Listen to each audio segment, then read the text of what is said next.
Good evening. Welcome to Mary Washington Healthcare's Career Conversation for March. We're so excited that you've decided to join us today as we spend some time with our nurse anesthesia team and have a couple of special guests with us. Our first guest is Lisa Matheson.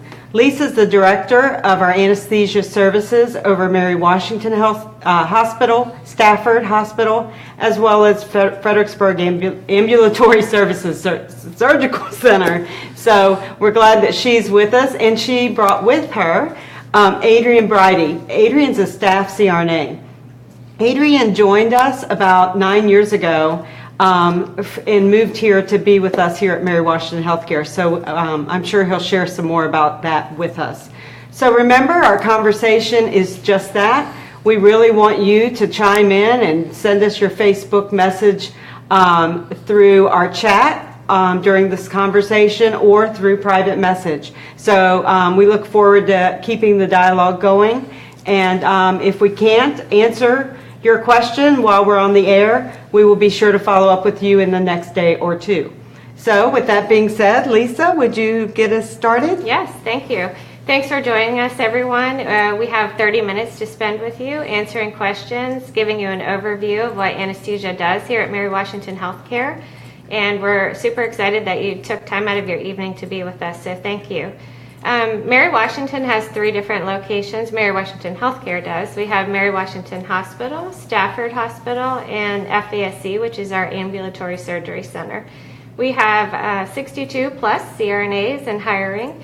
Some of them are full-time, part-time, and PRN. We have a nice complement. Some core staffing at each location, and some opportunities to flow back and forth between sites if you like variety in your life. So that's exciting for us. Mary Washington, we have 15 ORs. We have a large book of business outside of our OR. We have 3 to 4 endoscopy rooms running every day, EP lab, x-ray. We do off-site midlines, TEEs, cardioversion, so we're very busy. At our ambulatory surgery center, we have 6 ORs where we do a lot of healthy peds, ENT, ortho, general, GYN, and a lot of cataract type surgeries there, fast paced, busy, great outcomes. And Stafford Hospital, where Adrian works full time. So Stafford's a 100-bed hospital, and we have 4 ORs and 2 OB ORs. Since we've opened, we've done about 6,000 deliveries.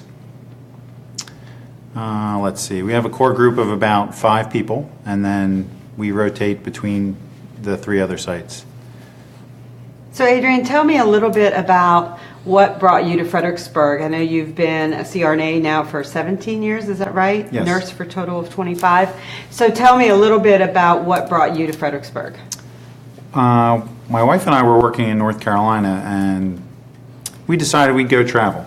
So we spent 3 months in Florida, and then we ended up in Kentucky for a year because we were looking for places that would, could accommodate 2 CRNAs. So we came to Fredericksburg since there was an opening, and we really liked the people. And it's kind of in the middle for us. I'm from outside Philadelphia, and my wife's from North Carolina, so we're kind of right in the middle. And everybody was really happy here. It was nice, and the area was nice. It's close to 95. Good. Excellent. We have kids now, so they're in school, and we'll probably be here for at least 18 years. Excellent. And Lisa, are you from this area? No, I grew up originally in Winchester. I've moved across the country with my husband in various roles that he's held. Most recently came here from Miami. We've been here for just over 13 years. Kind of finally settled into a happy place. I love working here. Been in various roles. Started as a staff CRNA, became the chief CRNA, and slowly, as you do a good job, you get more responsibility. So now I have a responsibility for the operating room and endoscopy as well. It's a great place to work. It's a central location to DC and Richmond, so anything you need is within an hour's drive. I think the hospital is very supportive of the CRNA team. We work for the hospital versus a group. We're very well supported and respected within the health system, And I think it's a dynamic group, but we have very skilled CRNAs, some that are brand new out of school, all the way up to 30 plus years experience. So always someone to lend a helping hand. We do socialize outside of work together. It's a great group, and I think we have a very tight, cohesive group, unlike some that I've worked in the past. I think that just making sure that we stay competitive is important to us. We do lots of work with HR for market reviews and making sure that our pay is competitive, our benefits are competitive, that we have work-life balance and a great environment to thrive in. And I think that's what's important is we do look at our salaries annually, or at least usually twice a year, to make sure we are competitive in the market to attract, but also to retain our CRNAs. And of course, right now we have a $15,000 sign-on, so that's a little bit enticing, I hope, for someone to come to this area. I think building on what you were saying, Lisa, is, we are 1 hour between Fredericksburg and DC and Richmond. So it really does lend for a great cultural experience where you can be home and enjoy. We have a great downtown that's really building up, have, craft breweries that have built. We have new wineries, but we also have foodie type of restaurants that are really becoming popular. So it's been a great opportunity for growth here, but also to allow us to go, take our families on a day trip or whatever to either DC or to Richmond to get some of the historical. Being a Civil War town, you don't even have to leave Fredericksburg for that, but that is a benefit as well. We also provide our CRNAs PAL front-loaded as they come, and we look at their years of experience. So from 0 to 5 years, you get front-loaded PAL, and then a different amount for 5+ years. So that's a great benefit. We also are able to provide 401k, 401(3)B, as well as a 457 plan. So the 401k, you're vested after 1 year, and it's 50% of the first 6% that's contributed. So it's a great opportunity for retirement planning as well. We also invest in CME for our professionals.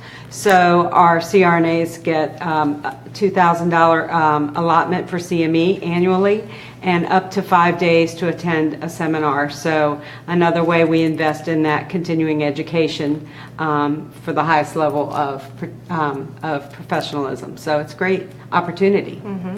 It is. And just for clarification, for those of you that may not know what PAL is, that's our paid time off. That's okay. Every hospital has a different acronym, but that's your paid vacation time. So up to 5 years, like Darla said, you get 5 weeks, and then anything above 5 years, it's 6 weeks. We also have paid holidays and our week of time off for our CMEs, which is very valuable and a great benefit that most of the CRNAs take advantage of. So with that, do we have any questions out there? So we did have a question that was messaged to us. Can you talk about how much call is required, and can you do it from home? Just tell us a little bit more about that. Sure. Adrian, would you like to take that one? Sure. So you do 1 or 2 call shifts a month, and it's from home. You just have to be within 30 minutes. At Mary Washington, the call is, you don't get called in that frequently because they have 2 people on in-house at all times. So, and then at Stafford, they have 1 person in-house from Monday through Friday overnight. And then, so the call at Stafford's just mostly on the weekends. Right. And call is, it can vary during different times of the year. Sometimes you'll get a couple of call-ins, and sometimes you'll go spans of time without any. The beauty of it is that we have lots of volunteers, and no one's really forced to take call. If they don't sign up on their own, we may randomly have to assign them 1 or 2 shifts if they don't choose, but we like people just to sign up on a calendar, pick what works with your life, and it's not too burdensome here. So we feel very fortunate with that. Thank you for the question.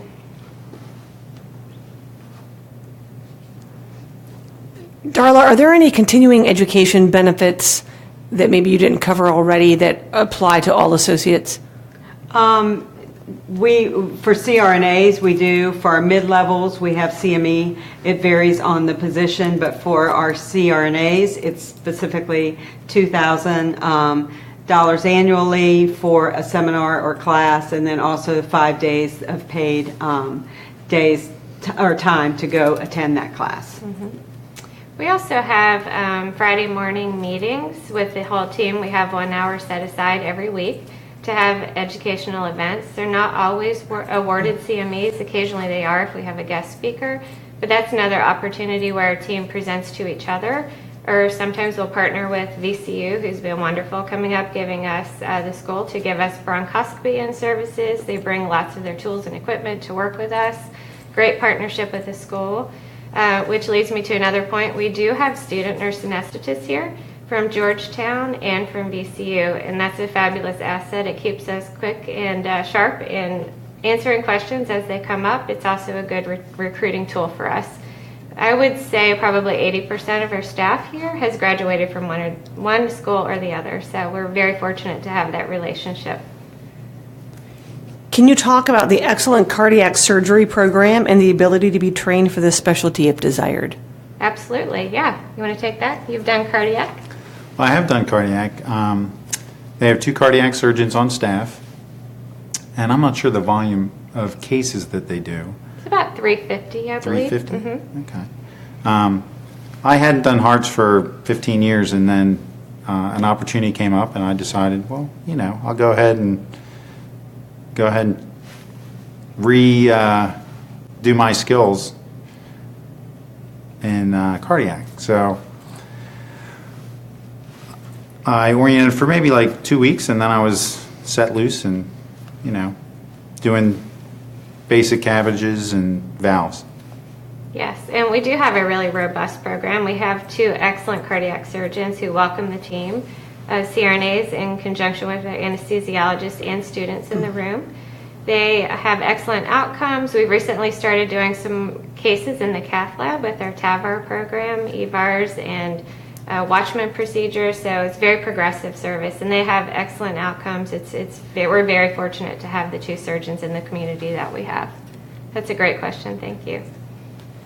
We have another one. Can you talk about how CRNAs cover areas outside of the OR? Yes, that is 2/3 of our business. So 2 to 4 people a day are in endoscopy. We have a great relationship with our GI groups in the community. They trust us and they bring a lot of business here, which we're very grateful for. We also have 1 person assigned to radiology on a daily basis, whether that be anesthesia for an MRI, CT biopsy. We work a lot in the interventional radiology suite as well, doing complex cases, patients with high comorbidities that just need some sedation. And we also have 1 daily in the EP lab, so pacemakers, ablations, also a roaming CRNA we keep very busy with, helping out with epidurals and TEEs, cardioversions. I would say that's the busiest part of our business. Last year, I think we did about 18,000 cases, and only 7 of those were inside the OR, 7,000. So that's a big service that we cover. Last week we did anesthesia for a cardiac cath at Stafford. Oh, good. Yeah, Stafford's getting busy. There's no doubt about it. They are more of a local community hospital with a good case mix, but they're also expanding and growing, and they're doing MRI cases, EP cases, endo, things outside of the OR as well. Not quite as dynamic and busy outside of the OR there, but definitely a growing service, and we're happy to be part of supplying anesthesia to all 3 locations. Can you tell us about what kind of electronic medical record system Mary Washington Healthcare has, and maybe if anything's changing? Sure, absolutely. That's a great question.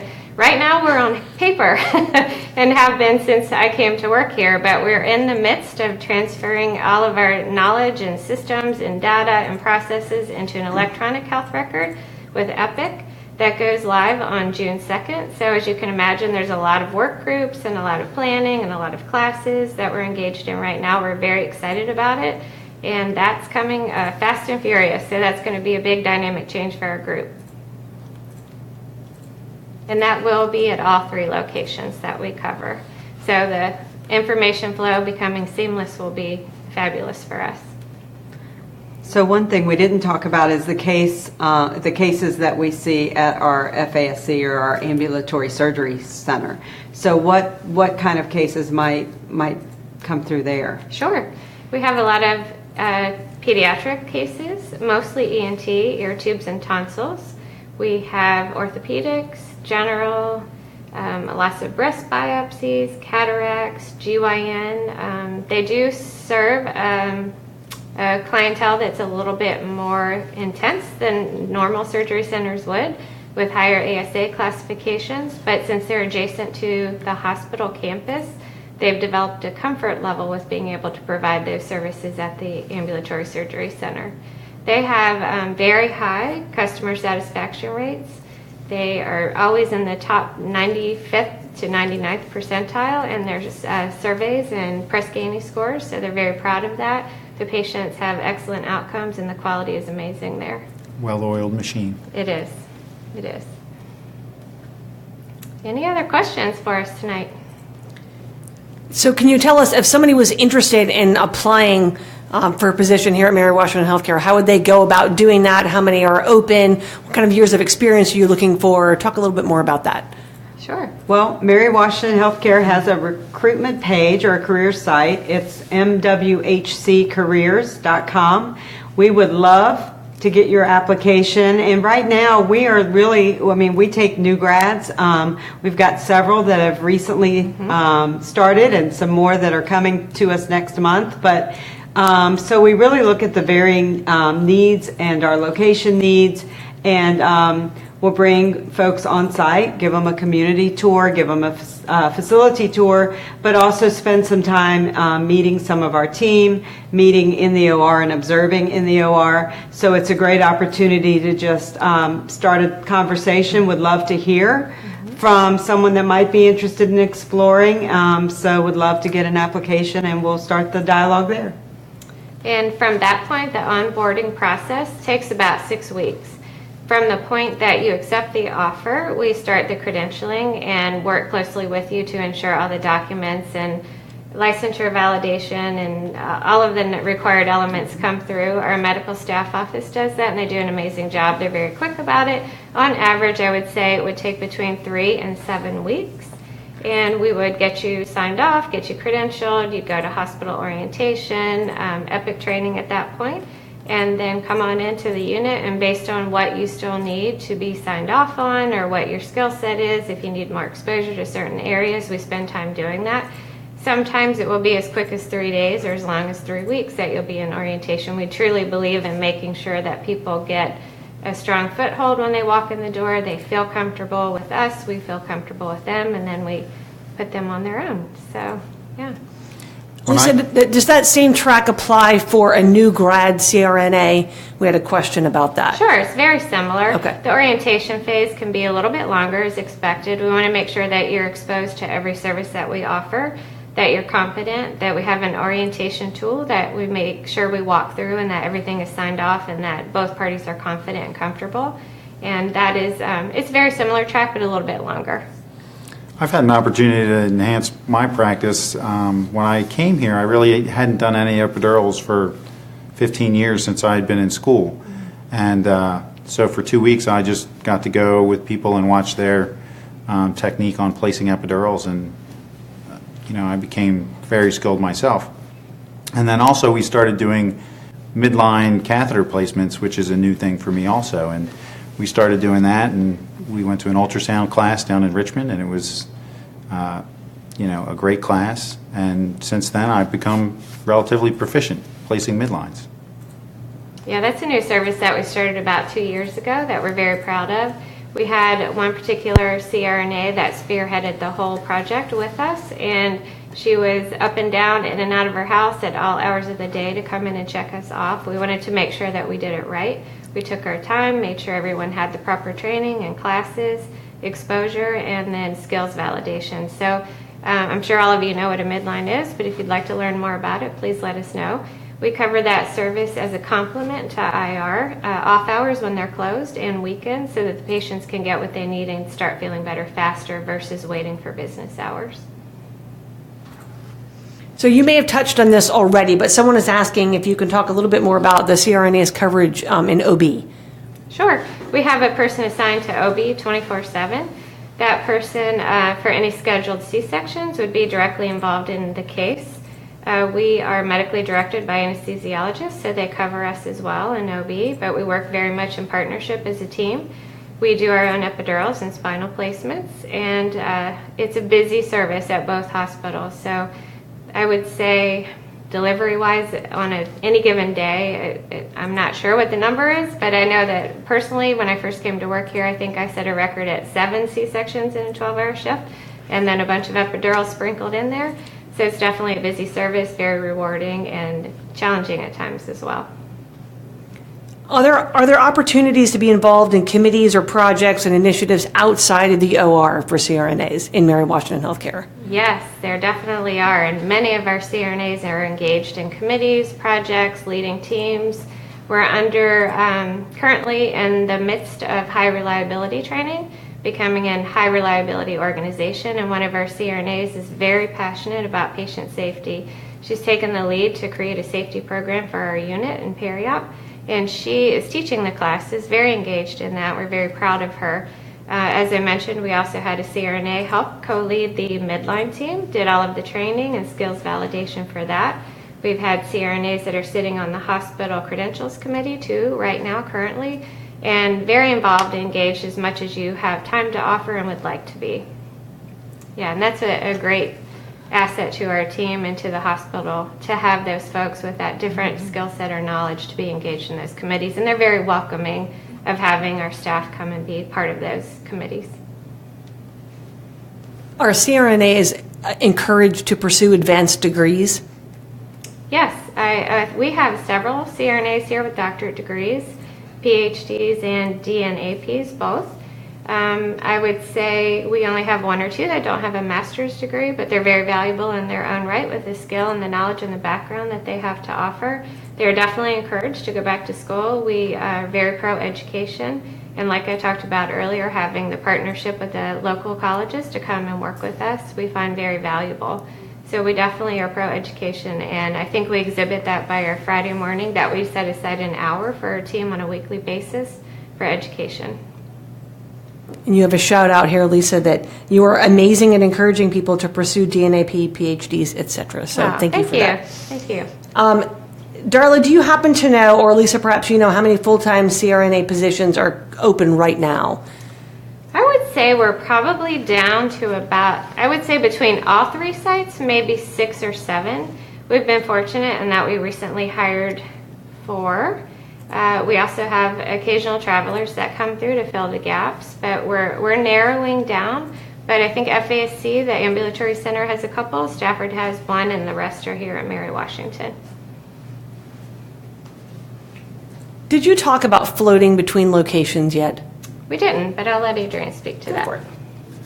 So currently I'm a core person at Stafford, but I will float to all 3 locations. I will also, on the schedule, do a heart once in a while just to keep my hand in the mix. Do you sign up for that, or I ask, I request it. Mm-hmm. That's great. So yeah, we do have core teams at all locations. And if you're interested in going back and forth between the different facilities, or say you live in Alexandria and you prefer to go to Stafford when there's an opening, we try very hard to accommodate that. Some people pretty much prefer just to be at the main hospital, and we try to honor that. When there are vacancies or vacations, we do ask people to cross cover just to be helpful to the other sites, and most people find that very helpful. They like the variety, and it's a different skill set that you get to use at different locations. Can you tell us what shifts are scheduled at each site? We have a lot of shifts. We have 12-hour shifts, we have 8-hour shifts, 10-hour shifts, we have occasionally 16-hour shifts, depending on what the needs are and the block schedule looks like, what our coverage needs are. It does flex a little bit at each site. At the ambulatory center, we have 8-hour shifts. Most cases, I think, are done by 3 o'clock in the afternoon, but we do schedule 1 or 2 late people on a daily basis to take care of those cases that are add-ons or cases that are just running over, or perhaps they ran into a problem and the case just ran late and bumped a case. So we do try to cover that as thoughtfully as we can. It's not always a perfect science, but we try to do that. And I would say that same model applies to both Stafford and Mary Washington. We pre-schedule people for what we call a late shift. so that you would know in advance what days you may be at risk of staying over. All right. Well, I appreciate both of you joining us tonight for our Facebook Live. And we look forward to April's Facebook Live conversation, where we'll be here on April 10th at 8:30, and you'll see more information coming soon on our Facebook page. Thank you again for joining us, and thank you too for leading the conversation. Yes. Have Thank a you, great night. everybody. Thank you.